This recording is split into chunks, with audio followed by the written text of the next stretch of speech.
Hello. Thank you for joining me today. I'm Samantha Ives.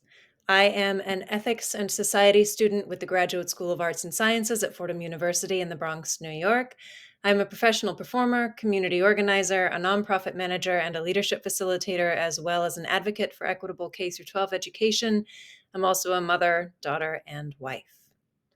I'll present my paper briefly, then open the floor for questions. If you're watching online, you can email me. There's information at the end. In the next 15 to 20 minutes, I'll provide some context for considering the ethical undercurrents in the reparations debate. I'll introduce where we are here in New York and why it matters to have this conversation now. I'll present my reasoning against grounding reparations remedies in the ethics of consequentialism, social contract theories, or deontology, and I will then introduce an ethic of care and elevate Joan Tronto's 4 elements of caring as a workable, practical framework.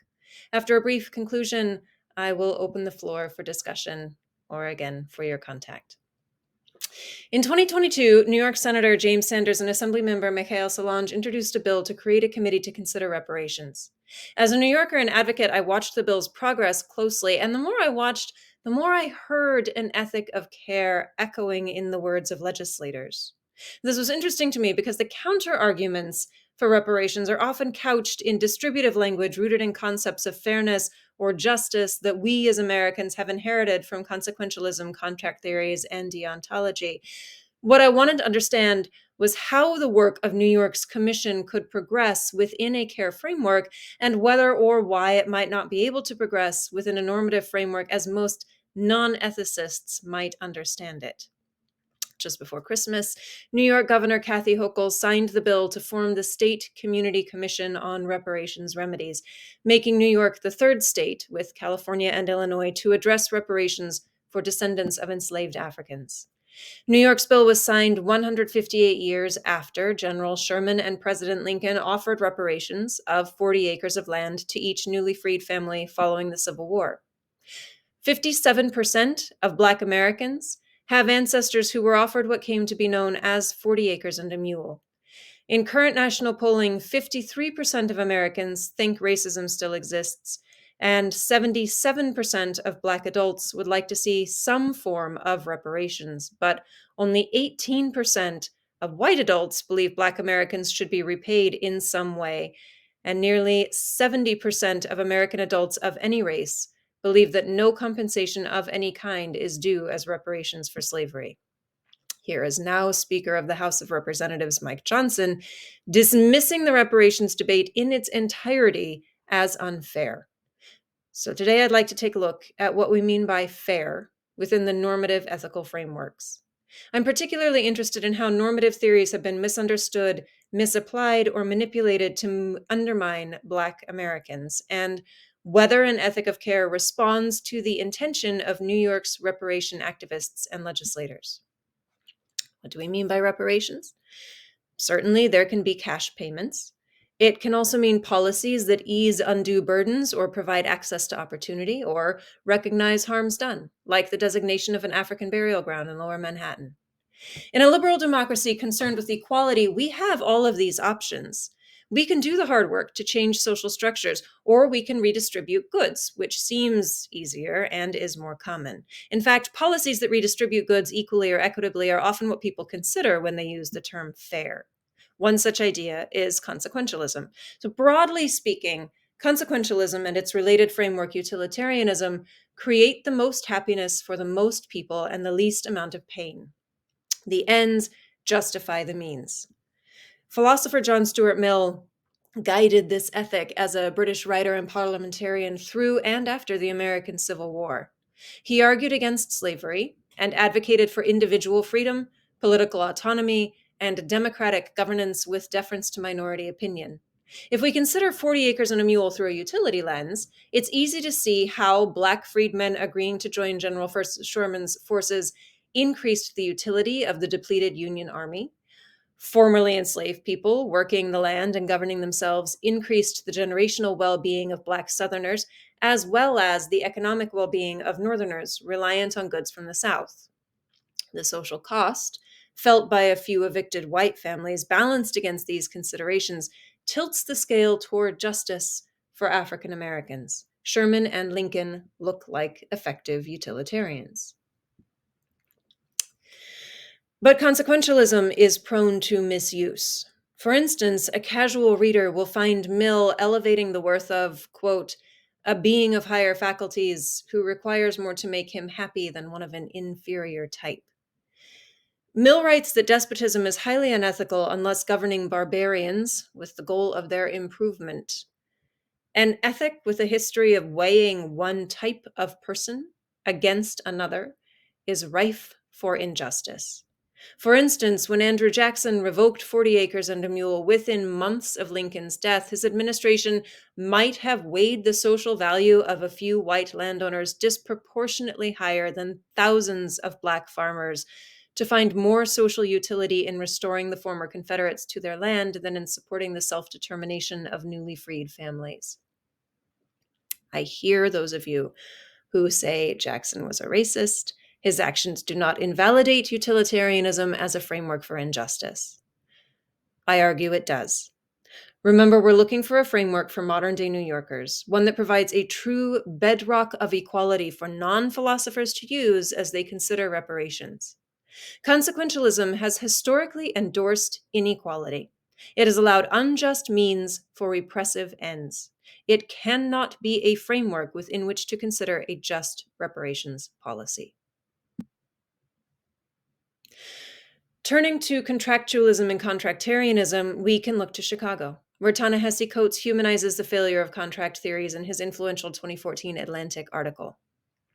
Coates tells of Clyde Ross, a homeowner who sought reparations in the form of financial redress for himself and his neighbors. He and his group, the Contract Buyers League, charged the Federal Housing Administration and predatory landlords for exclusionary practices that undermined Black homeowners, devastating entire neighborhoods. Ross's mortgage agreement was part of a larger social theory, contract theory, in which parties agree to an ethical give and take. The FHA, a federal institution that protects lenders by insuring mortgages, underwrote the boom of post-war homeownership in Chicago, intent to spur property investment, federal economic growth, and generational wealth, but only for whites. If the FHA had committed to contractualism, it would have ensured homeownership for all citizens equally, with a racially blind system of approval overseen by a diverse team from all corners of society. If the institution had been contractarian, it would have presented options that benefited homeowners, thereby securing its own future growth. That's not what happened in Chicago, or in any redlined city in America, including mine. While the FHA now aspires to work within both of these ethics, housing discrimination is alive and well. Too many times in America's history have institutions like the FHA repressed BIPOC communities that would have otherwise benefited local, regional, and national economies. Charles W. Mills shifts the horizon of social contract theories. Mills argues that from the overlapping forces of colonialism, culture, and Christianity emerged a politically and morally stratified society in which people with pink or white skin dominate people with brown, yellow, red, and black skin, enshrining sub-personhood. Mills asserts that American society has not only failed to practice distributive justice, but has fabricated a false pretense of equality while institutionalizing marginalization and exclusion, especially of Black Americans. He calls this the racial contract. According to Mills, the racial contract underwrites the social contract New York is about to examine. If reasonable people disagree whether a social contract is ideal, aspirational, or purely fabricated, the contract framework is unworkable for the Committee on Reparations. Consequentialism and contract theories attempt to redistribute goods from the haves to the have-nots. As Elizabeth Anderson points out, egalitarians of this ilk attempt to uplift people who are pitiable by donating excess goods from the enviable, which only reinforces the inferiority of those who have had the bad luck of facing oppression in its many forms. She argues instead for democratic egalitarianism predicated on absolute equality. She invokes our Kantian deontological duty to each other. Immanuel Kant's categorical imperative dictates that one has a duty to respect everyone's rational autonomy, Humans are never merely a means to someone else's end, and that every moral action should be able to become a universal law that all other rational, free-willed people would choose for themselves. Anderson calls this mutual consultation, reciprocation, and recognition, rooted in absolute equality. But we can't assume that true equality is a given. Kantian deontology has failed Black America since the first enslaved people arrived in New Amsterdam. Decades of suppressed reparations movements, the Tuskegee syphilis experiment, Jim Crow, and ongoing police violence and voter suppression belie an America in which everyone is respected as capable and free. New York's commission must publicly repair and uphold the dignity of African Americans. They must elevate Black and Brown culture and people as inherently autonomous, worthy, and self-directed. They must identify what is good, abundant, distinct, and socially valuable within BIPOC communities and to all New Yorkers. This is work for the commission to do, and not yet a foundation upon which it can build.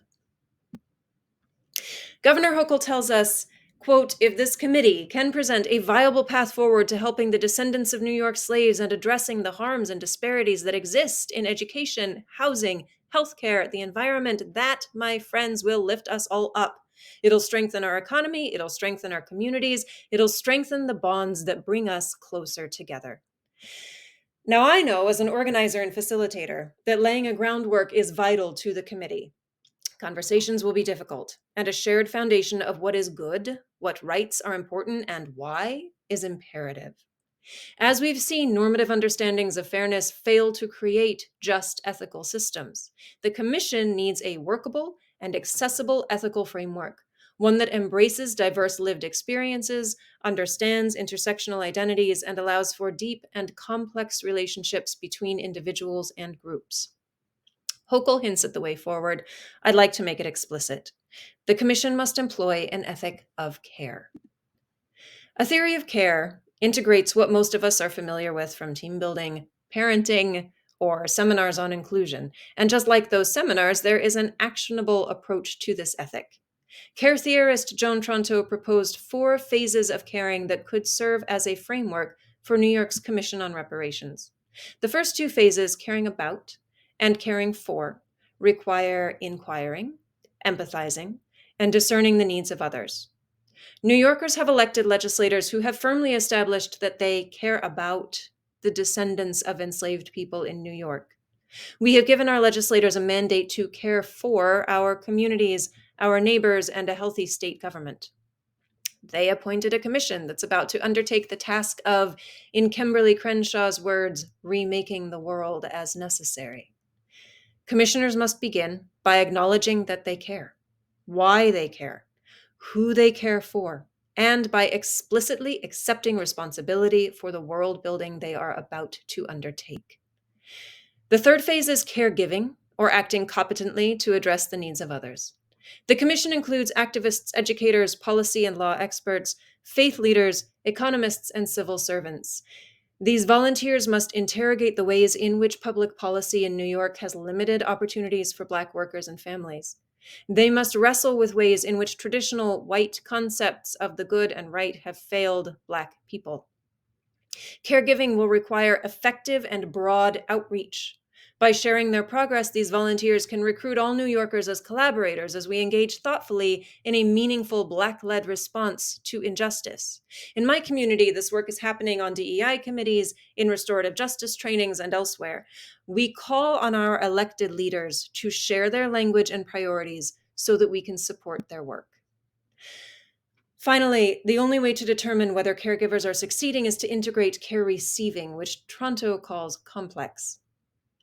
Care in practice is deeply personal as it integrates both relational and individual autonomy and external and internal decision-making processes so that a person speaks for themselves as an individual with unique needs who is situated within a family, community, and society, and is received in their entirety by focused, dedicated, and responsible peers. Care receiving demands that caregivers continually sustain a dialogue to know what's working, what isn't, and how we can do better. Care receivers must be courageous and honest, and both care receivers and caregivers must embrace mutual vulnerability among absolute equals. I'm going to pause here to recognize that I'm a white woman advocating for a framework for which white women have taken credit despite the timeless practice of care in especially non-white communities. To some scholars, the ethic of care is merely a reframing of virtue ethics and is guilty of the same white normativity as other traditional theories.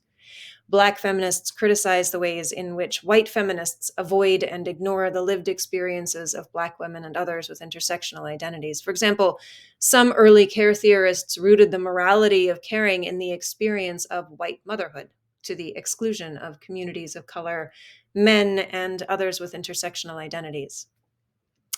In my research, and as an ally and upstander, I have wrestled with the criticisms of care and the debates around racism in feminist theory, and come to the conclusion that care as a praxis has matured to answer my concerns and those of many critics, though that perhaps is a topic for the next essay.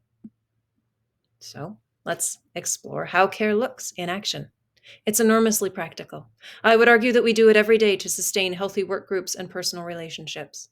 It's time to incorporate this ethic at a policy level. Begin with hearings and community outreach. Ask wisely. Listen deeply. Inasmuch as all policy is personal and all politics are local, the work of New York's committee must be grounded in the lived experience of New Yorkers. Once proposals are put forward, feedback must be solicited and adjustments must be made. The community must be informed and invited to testify not just once, but throughout the process. We must actively collaborate on holistic solutions to entrenched inequality. The cyclical action you see here provides a roadmap for this demanding work. Mindfully applied, care ensures that every person retains full autonomy and provides an ethic to guide decisions about opportunity, reciprocity, security, and financial reparations. Traditional normative theories fail to uphold the true equality demanded by a liberal democracy and must be employed carefully, or, I argue, avoided altogether as frameworks within which to pursue justice. The reparations debate itself is beyond the scope of this essay, but New York has decided to move forward, claiming it is the right thing to do. Within that claim, we must embrace the ethic of care. If New Yorkers can recognize our moral equality, truthfully speak and deeply hear about complex histories and lived experiences, accept responsibility, embrace both strength and humility in turn and occasionally simultaneously, and build a social structure of mutual support, we can pave the way for our nation. Thank you. The next slide offers resources to learn more and contact information.